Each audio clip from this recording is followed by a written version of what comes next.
dengan stase pada saat penelitian umum untuk OSCE ya. Jadi nanti pada saat itu diharapkan para mahasiswa bisa dianggap kompeten untuk semua stase dan setelah itu baru boleh masuk ke program profesi ya. Jadi ini jembatannya, bridgingnya.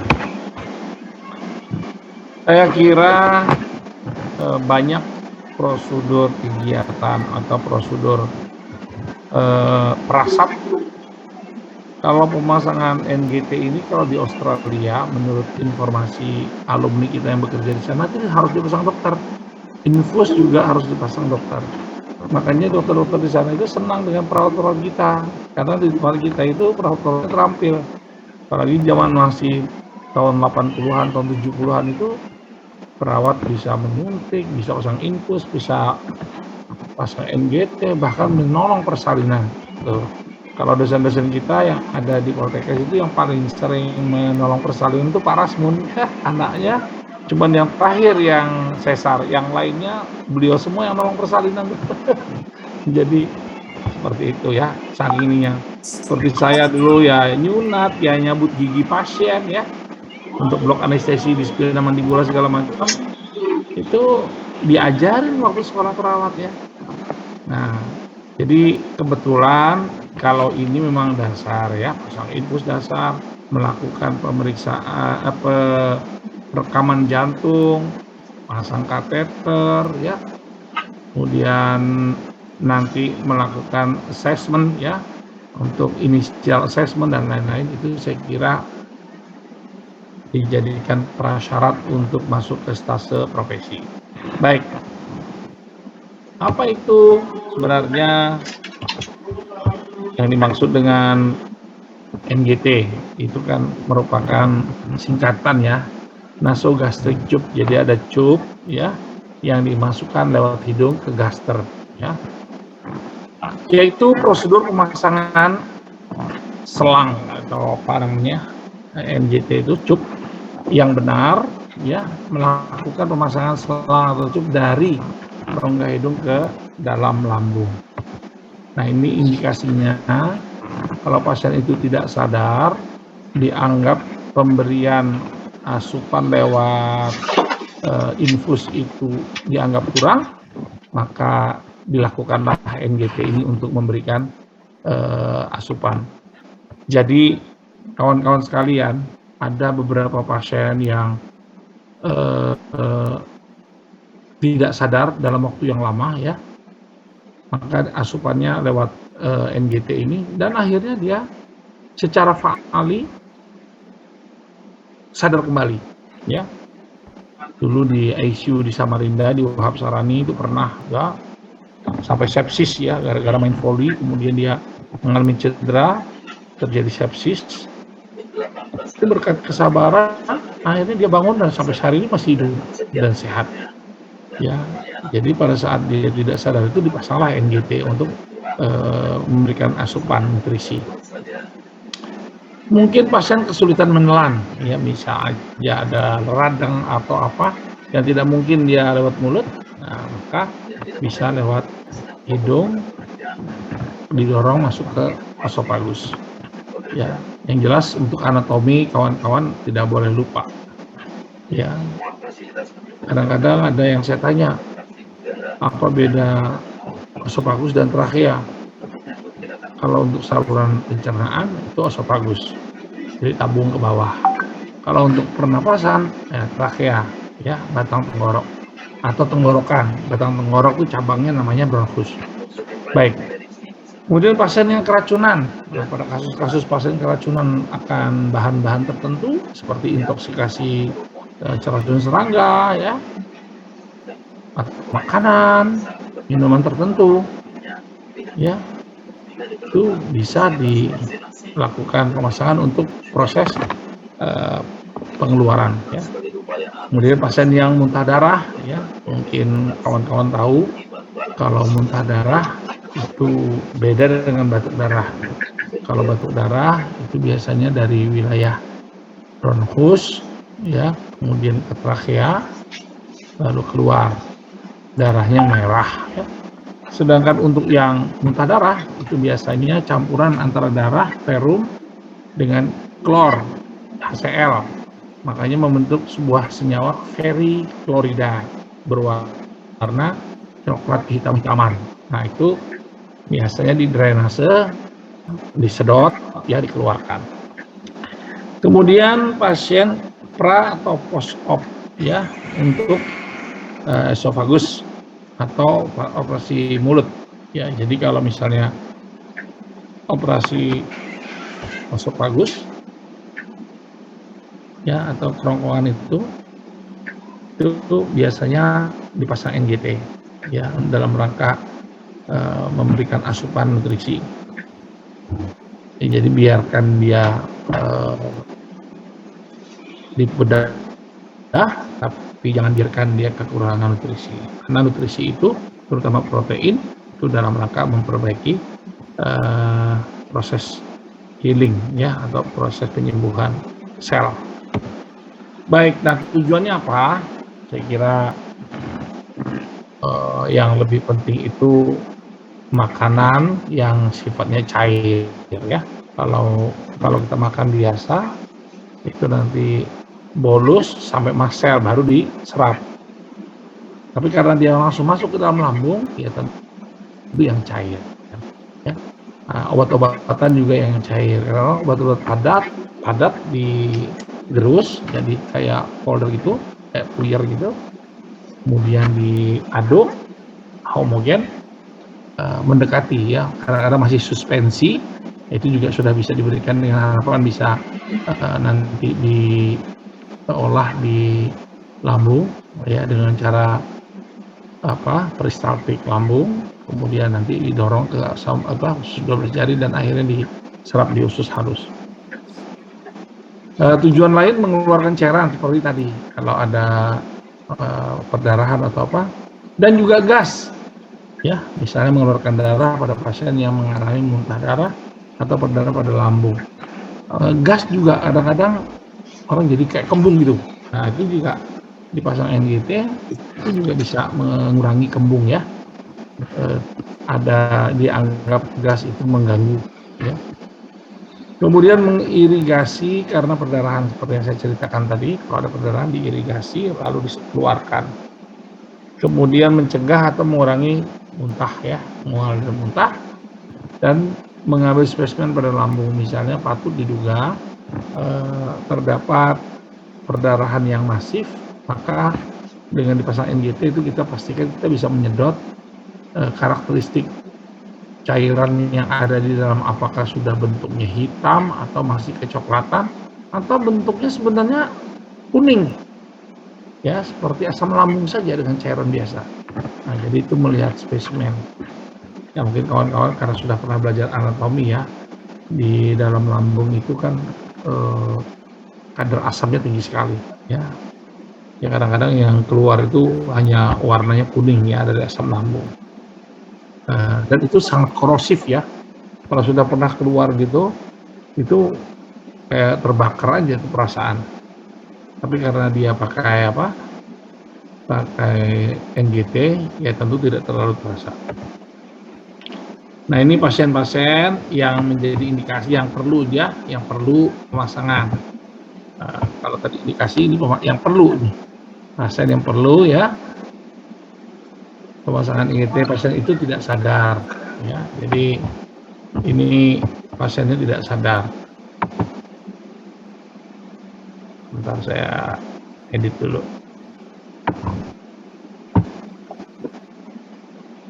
Ya, jadi pasien yang tidak sadar seperti yang saya cerita tadi itu perlu, ya. Perlu seperti pasien koma, ya. Bayi prematur, ya, bayi prematur kita tahu sendiri, ya, pasti memiliki gangguan, kesulitan untuk menelan atau mengisap, ya, jadi dia dipasang juga, apalagi dipertahankan suhunya di inkubator. Kemudian gangguan pencernaan bagian atas, ya, mungkin kawan-kawan sudah pernah praktek di ruang perinatologi, ya. ruang perinatologi itu di rumah sakit anak dan besar harapan kita, itu kadang-kadang bayi itu ada yang badannya seperti jam tangan gini aja nih, ya kecil seperti anak tikus, ya besar, anak tikus yang agak besar gitu ya, seperti anak kucing ya, ternyata hidup gitu loh. Artinya perawatannya itu tetap meski kondisi seperti itu, hebatnya ya, apa ya, istilahnya menghargai hak dan martabat manusia ya. Biar kondisinya seperti itu ya, tetap dipertahankan ya. Mudah-mudahan bisa bertahan, dicoba. Nah, ini juga bayi prematur ya, banyak sekali kelemahannya, kekurangannya, tapi karena kita ini holistik ya, selagi dia masih bernafas, maka diberikan pertolongan agar bisa survive. Gangguan pencernaan bagian atas. Nah, mana saja itu bagian atas tuh? Ya, nah ini pencernaan bagian atas itu ya dari mulut, ya, kemudian masuk ya lewat pangkal tenggorok nih, paring, kemudian esofagus ya, nanti melewati nasofaring ya, melewati aja, kemudian dari esofagus ke lambung itu masuk dalam kategori bagian atas. Ya makanya kalau BAB-nya warnanya darah merah, itu kemungkinan perdarahan di saluran pencernaan bagian bawah. Misalnya seperti hematokesia, itu mungkin di daerah usus distal ya, seperti di daerah kolon ya. Kolon itu ada kolon descendent, transversus dan ascendent. Nah, itu termasuk pencernaan bagian bawah. Ya. Tapi kalau BAB visesnya warnanya sudah kecoklatan bahkan hitam, itu patut diduga kemungkinan perdarahannya di lambung dan usus 12 jari karena di sana asam sekali ya, terbentuk ferriklorid ya. Artinya darah yang ada keluar dari pembuluh darah bercampur dengan asam lambung. Di usus 12 jari itu juga termasuk tinggi ya, pH-nya rendah sekali. Ya itulah kuasa Allah ya. Karena kita makan mau kita gigit sampai sekian puluh kali, dengan makan yang 2 kali gigit langsung telan, secara mekanik dia akan diremas, kemudian dia dicampur dengan asam lambung, akhirnya lama-lama dia menjadi bolus. Dari bolus itu ya ada kemungkinan dia menjadi masel lalu diserap, ada juga yang sisa ampas ya, jadi makan jagung keluar jagung ya. Mungkin karena tidak sempat digigit ya, dan 2 kali gigit langsung telan ya, makan jagung keluar jagung ya. Baik, kemudian pasien yang tidak bisa makan sendiri itu juga maksudnya bukan tidak bisa makan sendiri, tidak bisa ngunyah sendiri, maksudnya memang ada kealpaan di saluran cernanya. Misalnya pasien tidak sadar kan tidak mampu ya, balik lagi ke pasal 1 itu. Yang kedua, mungkin di sini ada gangguan ya, ada gangguan mungkin cedera lalu dia tidak bisa mengunyah, nah makanya dibantu dengan NGT. Baik. Nah sekarang apa saja sih yang harus kita siapkan besok itu kawan-kawan ya, nanti saya ceritakan bagaimana highlightnya.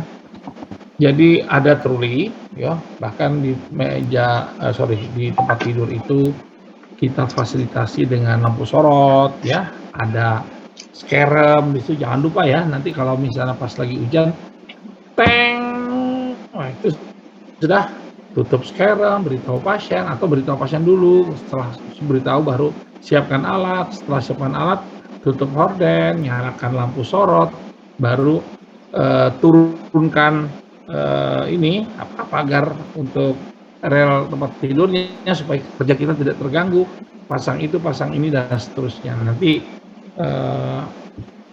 semua mahasiswa akan dapat checklist.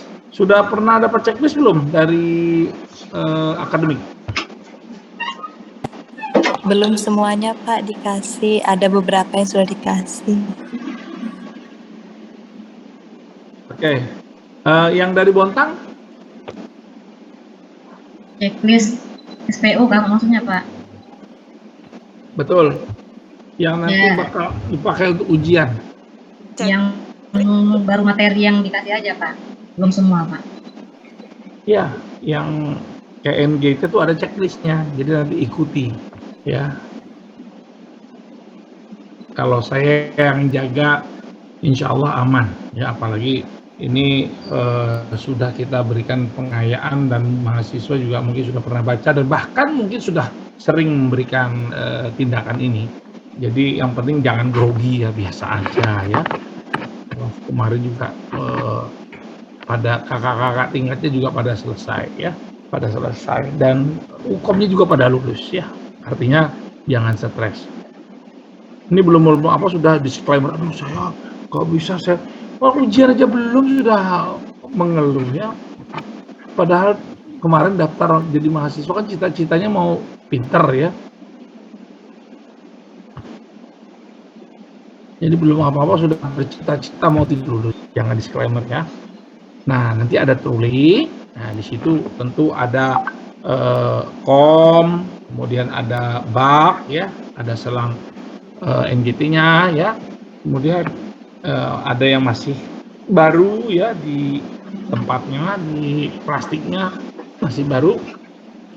Kemudian ada jelly ya, ada kapas alkohol, ada pinset. Kemudian ada Nirbeken ya,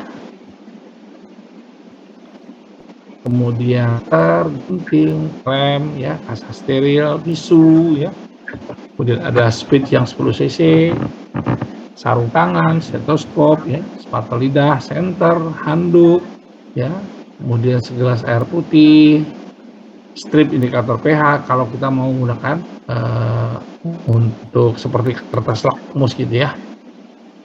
Air dalam kom kecil, makan dalam bentuk cair kalau kita memang memasangnya dalam rangka untuk rencana memberi makanan.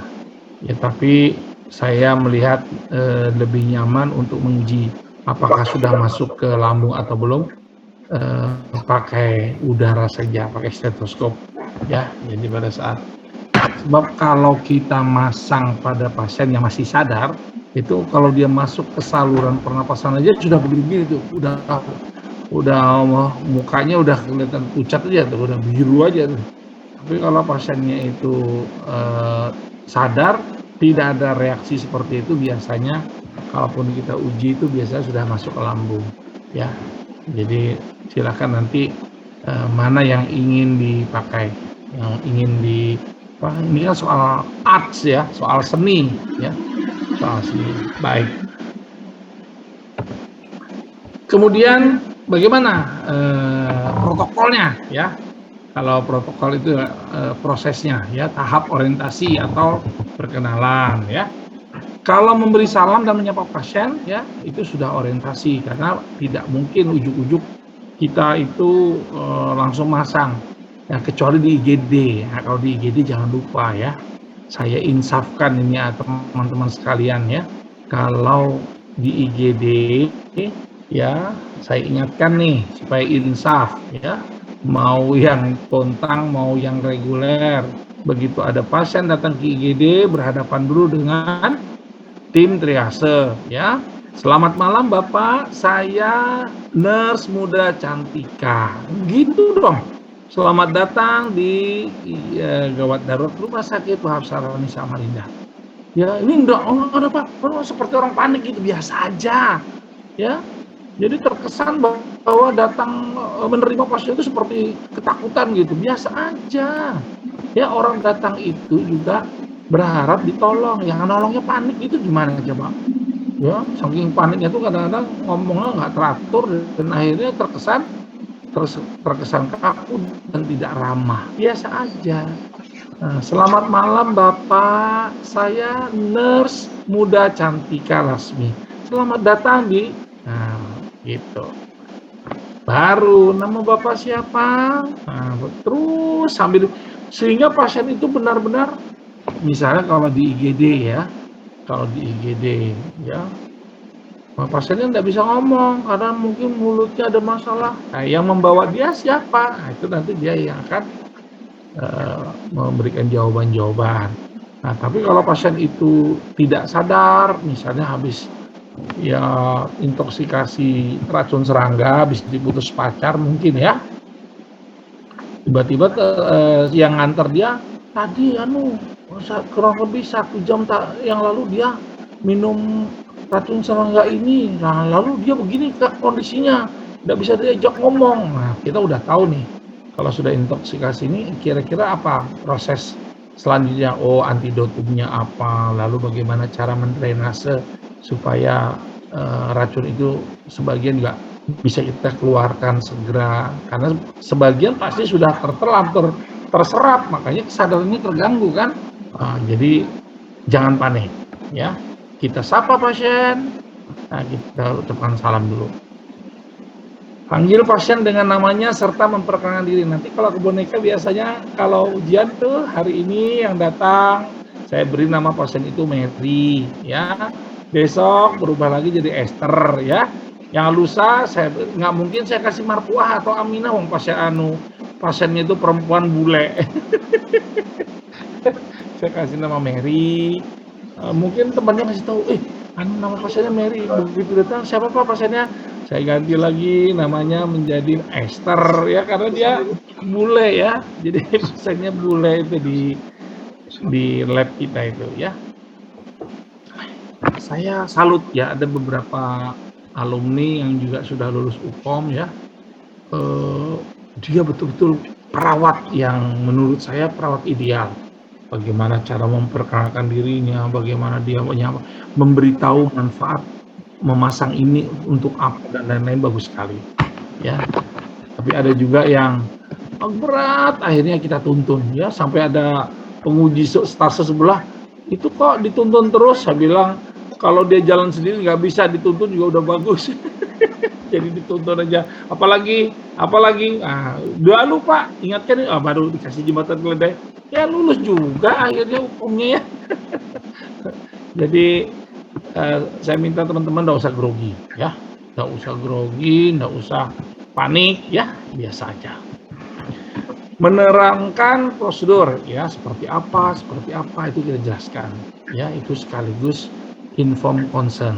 Karena jadi gini, selama ini ya sampean kan biasa dipasang apa itu, dipasang sebentar nih, Kaprodi lagi nelpon sebentar.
Pak Edi masih unmute, Pak Edi. Sebentar ya.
Saya minta waktu kurang lebih 3 menit karena mau WA Kak Prodi dalam rangka persiapan kegiatan di Bandung. 3 menit saya WA.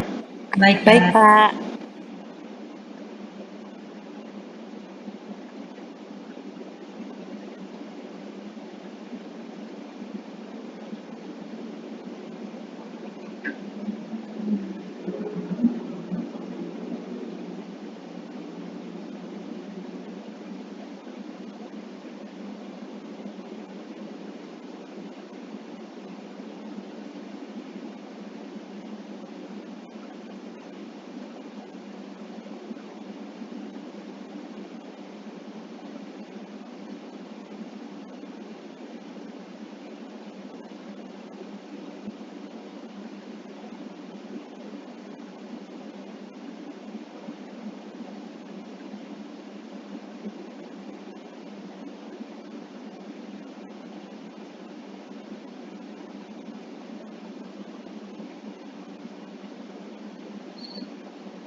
Oke, thank you. Maaf mengganggu. Semuanya harus dilayani.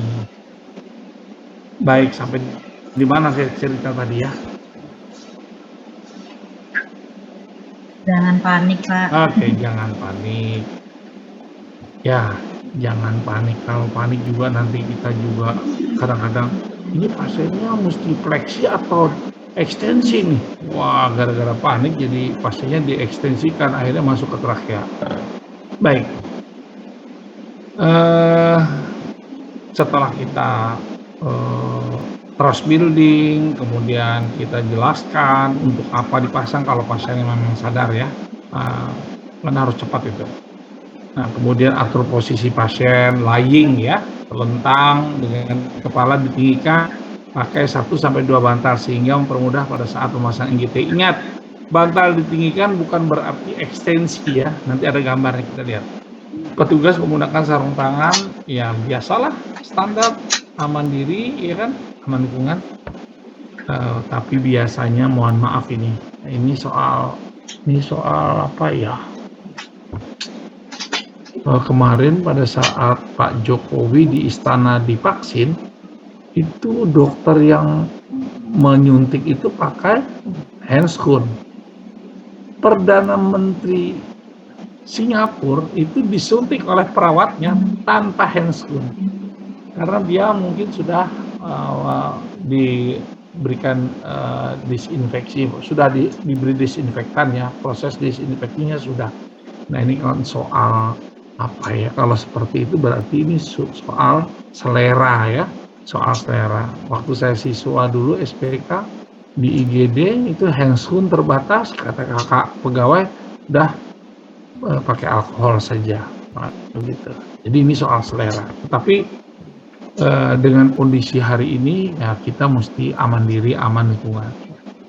Maksud saya hanya menyampaikan seperti apa. Kalau bicara Singapura kan, aduh, nggak ada apa-apanya kita kan soal patient safety kan.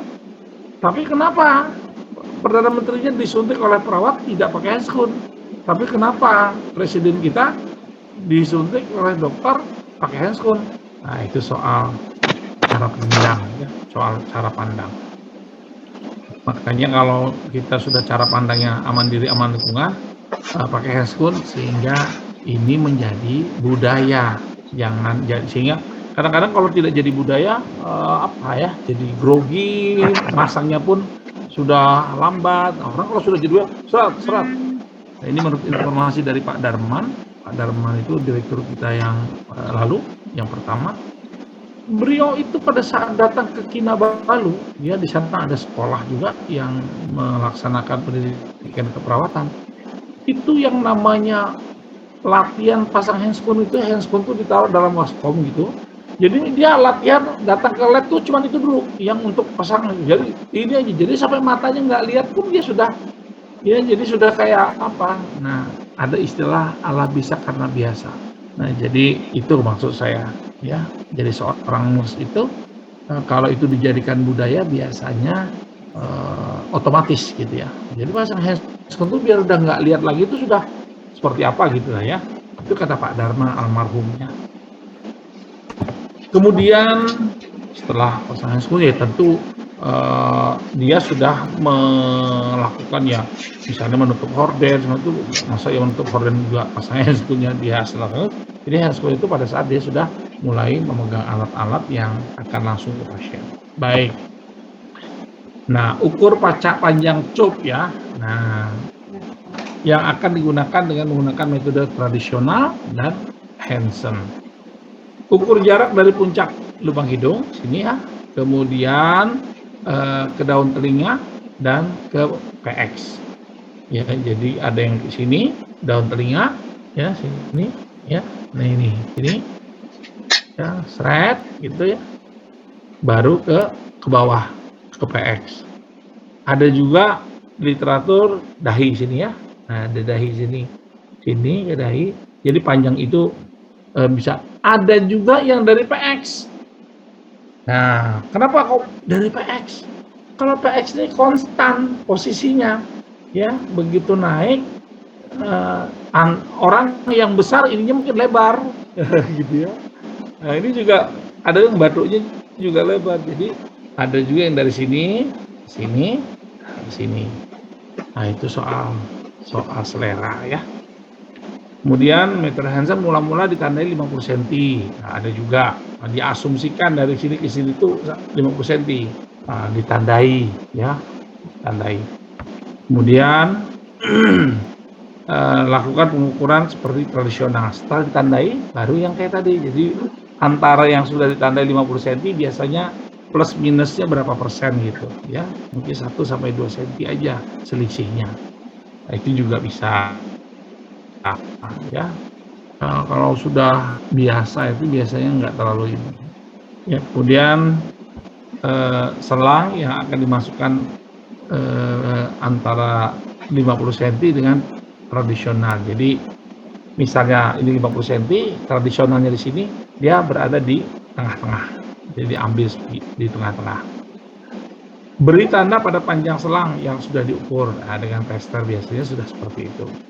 Yang besok itu ada yang menandai nanti begitu dia pindah ke stase berikutnya sebelum soal dibacakan atau sebelum tank, dia yang baru buka lagi plesternya, atau kadang-kadang dia masih ada waktu buka lagi plesternya, jadi akhirnya lambat ya, karena mengikuti prosedur itu. Oleskan jelly pada selang NGT. Nah, jadi selang NGT itu diolesi. Ya, apalagi ini nanti manikinnya kan manikin hampir ya sudah tua ya. Jadi mungkin di dalam itu sudah agak kurang apa ya, kurang licin atau apa. Nah, jadi beda dengan manusia kan. Nah, manusia kan masih, kalau sudah manikin itu kan kadang-kadang kaku ya. Jadi biasanya ya kita begitu Pak, susah kita baik-baiki posisinya, dorong, nah alhamdulillah bisa. Nah, jadi jangan khawatir ya, insya Allah kita dampingi. Kemudian 10-20 cm ya diolesi. Nah, ngolesinya juga jangan terlalu pelit ya, olesnya jangan normal gitu, jangan juga boros ya. Kalau terlalu pelit juga nanti 2 kali lagi ngasih ya, agak sedang gitu ya.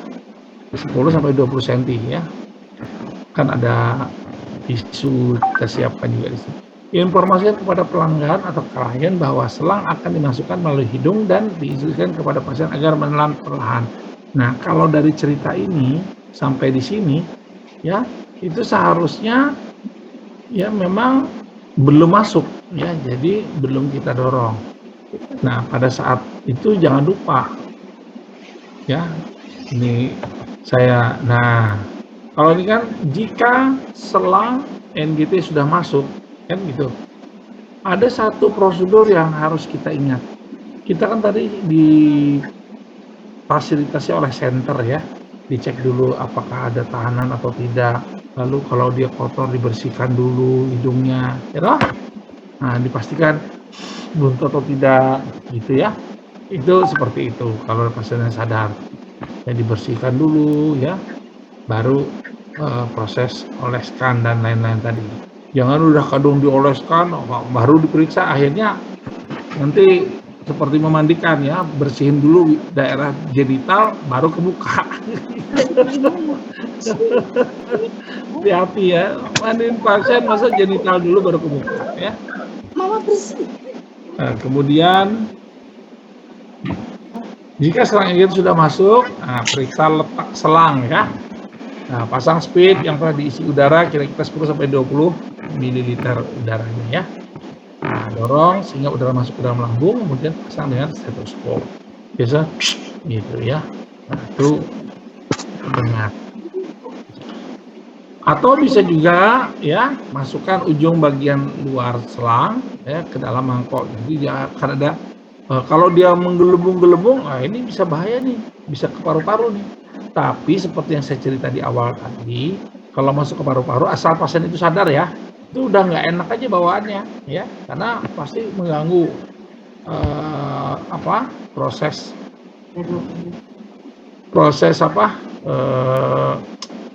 ini loh, udara yang proses udara masuk dan keluar ya, jadi pasti nggak enak kecuali pasien tidak sadar.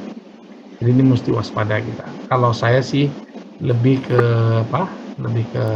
stetoskop ya, tapi kalau misalnya untuk meyakinkan tidak ada salahnya kita tambah lagi ke bengkok ya.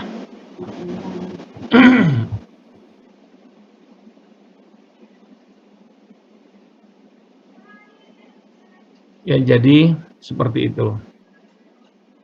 Kemudian fiksasi ya selang dengan plester. Jadi kalau sudah pasti lalu difiksasi ya. Fiksasinya sedikit aja juga, yang penting rapi ya. Yang penting rapi dan kuat. Ya, setelah ini kan sudah gini. Nah, kemana? Kalau dia posisinya di sini, yang fiksasinya ke sini ya, nih.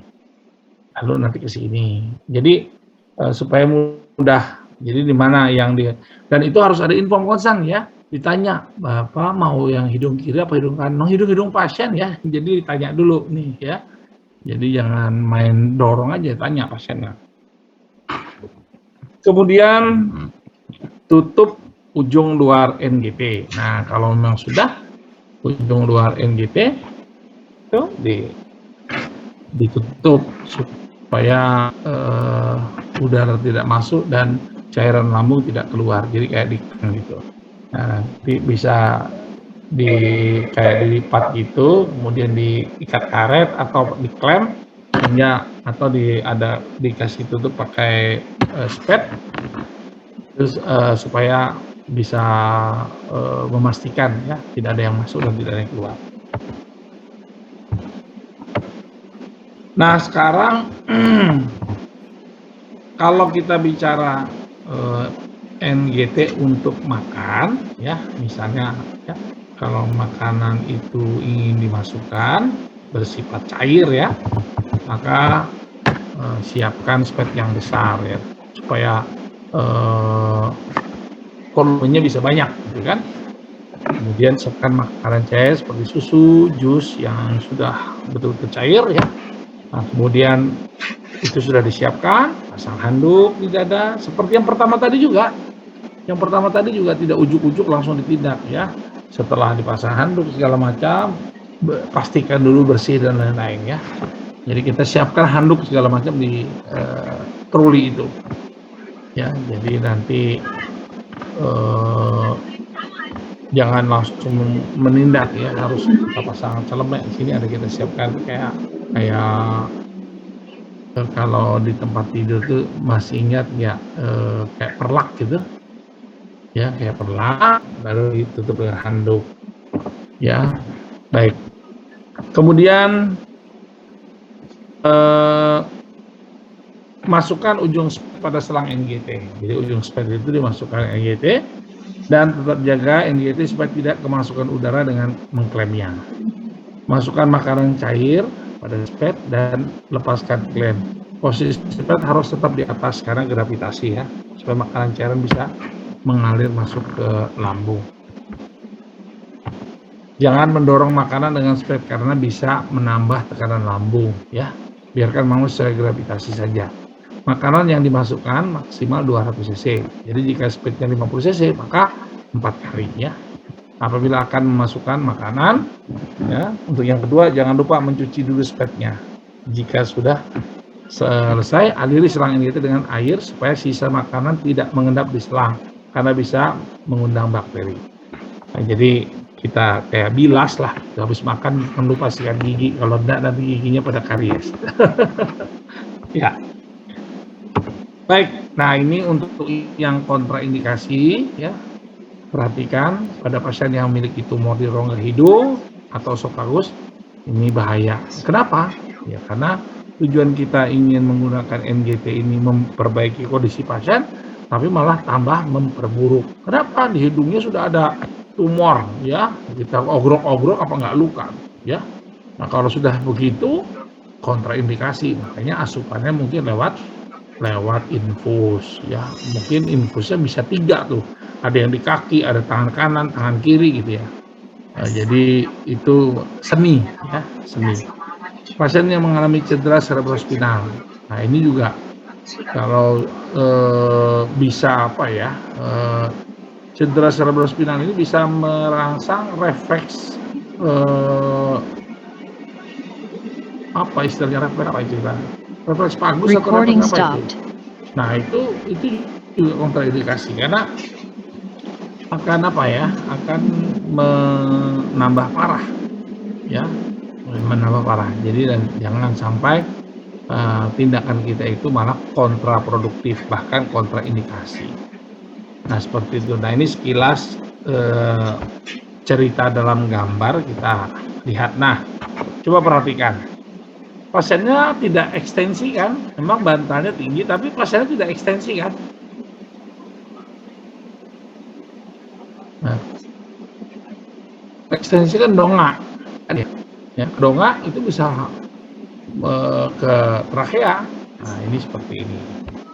Ini kalau dilihat nih wajahnya, ini wajah Asia ya, wajah Asia. Mungkin orang pasar pagi kali ini, atau orang Bontang. Ini pasar apa di Bontang? Bontang Kuala tuh.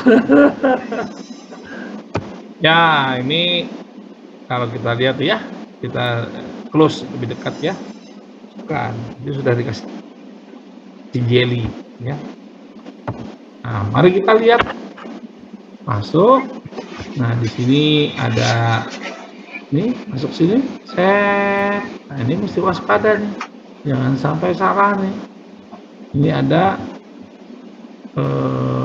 yang akan ke arah epiglotis, ini trachea di depan, esophagus di belakang. Ya. Kalau kita ndongak, ini tertutup, berarti masuk ke trachea. Diwaspada ya. Baik. Nah, ini tadi prinsip untuk memberi makan, tidak usah didorong, tapi dengan gravitasi saja. Nah, itu Mbak Maria atau Mbak Esther nih pasiennya ya. Nah, seperti ini salah satunya yang nanti sampai akan lihat di kampus ya. Kalau yang pertama itu buka baru ya. Kalau yang kedua ya sudah kondisinya udah di situ, tinggal dirapikan, masukkan dalam bak instrumen itu, ya udah tinggal pakai berikut. Kalau yang pertama sampai buka yang baru ya. Nah, ini contoh selang ya, macam-macam selang ya. Ada yang bahan silikon, ada yang karet ya. Ada yang plastik. Nah, ini peralatan-peralatan yang kita butuhkan ya. Nah, ini kondisi air tadi untuk memastikan ya, apakah dia masuk ke paru-paru, trachea atau ke mana? Esophagus atau ke lambung ya. Ini ada plester yang kita siapkan nggak begitu ya, yang putih ya. Kadang-kadang kalau tangan kita itu nggak rapi masang handscoon-nya suka lengket-lengket itu ada spatula ya, ada stetoskop ya, ada penlight. Tapi selain penlight juga kita sudah siapkan, mudah-mudahan nggak rusak ya, sudah kita siapkan lampu sorot ya, jangan lupa lampu sorot. Tapi biasanya sebelum maju dalam waktu sekitar 30 detik saya sempat menjelaskan seperti ini. Nah, biasanya mahasiswa semakin paham ya. Baik, nah ini seperti apa mengukur panjang selangnya. Saya kira tadi sudah kita dengan cara Hansen dan juga cara tradisional kita ukur kayak biasa. Kalau cara Hansen tadi kita nih diberi, nah ini 50 cm dulu, jadi nanti masuknya itu di antara yang tradisional yang kita ukur tadi kan sudah kita tadi dengan plester dengan yang ukuran 50 cm ini ya, jadi kita kombinasi. Baik, nah ini sudah, kemudian ini cara menguji apakah dia masuk ke saluran pencernaan atau tidak ya, khususnya di daerah tadi prosesus sigmoideus. Nah, patut diduga daerah situ di mana lambung berada. Nah, jadi kita tinggal memasang diafragma dari stetoskop, kemudian kita masukkan udara dengan cara menghentak biar kedengaran. Kalau memasukkannya dengan lembut itu nggak bisa ya, harus gitu ya. Tapi mesti fix ya masukannya, kalau gitu nanti dia lepas ya. Ini pengalaman yang sudah, makanya jangan grogi, biasa aja. Nah, saya kira itu yang bisa saya sampaikan. Mungkin ada yang perlu kita diskusikan, silahkan. Pak, saya mau nanya. Boleh, Cantika. Ya Pak, yang saya ingin tanyakan, tadi kan kontraindikasinya salah satunya itu tumor di hidung atau esophagus. Yang saya tanyakan, kalau misalnya ada polip, apakah itu termasuk kontraindikasi juga Pak? Ya, kalau ada polip, tentu kalau dimasukkan polipnya di sebelah kanan, ya masukkannya sebelah kiri. Kalau dua-duanya, ya mungkin tidak dimasukkan lewat hidung, ya. Clear ya? Oke. Jadi nanti tinggal lapor ke DPJP-nya, kan? Makanya kalau ada yang sifatnya spesial itu, disitulah pentingnya ronde keperawatan. Nah, DPJP-nya bilang, wah ini kayaknya proses granulasi dan epitelisasi lukanya ini kok lambat. Begitu dicek kan asupannya kurang. Nah, dietitian bilang, saya sudah berikan sesuai dengan formula yang diminta oleh dokter. Lalu ditanya perawatnya, ya itu setiap kali dihidangkan selalu tidak dihabiskan. Waktu ditanya katanya agak kesulitan menelannya. Nah, jadi kesulitan menelan sudah ada, di sini pula ada masalah di hidung karena polip tadi misal ya.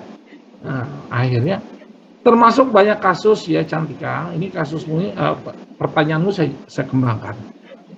Karena kan yang kita bicarakan hari kan cuma perasat ya. Tapi ini ada hubungannya dengan persoalan banyak hal. Misalnya orang itu sudah jantung, ya, ada dekomnya, kongesif ya, kemudian ada hipertensinya, ada infaknya, kemudian karena dia DM berat, ada gagal ginjalnya. Lalu kemana lagi kita mau berharap coba? Nah itu artinya apa? Artinya memang proses kehidupannya itu sudah banyak masalah. Untuk menjadi survivor saja, untuk menjadi orang yang bisa bertahan aja udah bagus gitu. Nah seperti itu. Nah jadi kalau misalnya ada tumor di hidung atau polip itu ya hidung kanan ya hidung kiri. Tapi kalau dua-duanya tidak bisa ya mungkin pada saat ini kita sampaikan mungkin ada opsi lain untuk memberikan asupan nutrisi ya dengan cara yang lain. Itu kalau tujuan pemasangan NGT-nya untuk makanan ya.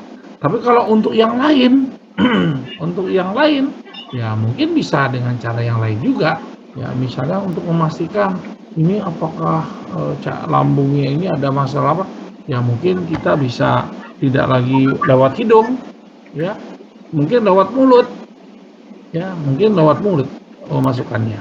Nah, jadi untuk lewat mulut mungkin tekniknya hampir sama kan, dia disuruh menelan juga ya. Baik, saya kira itu ya Cantika ya. Oke, ada lagi kawan-kawan?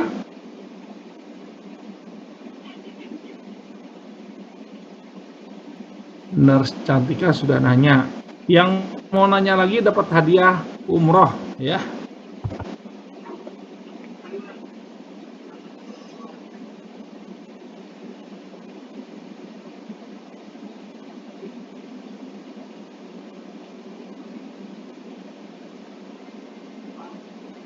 Banyak yang videonya nggak muncul ya. Jadi yang muncul sedikit aja tuh, Eko Pajar muncul tuh, Dwiki Istanto muncul ya. Lagi tuh ya. Udah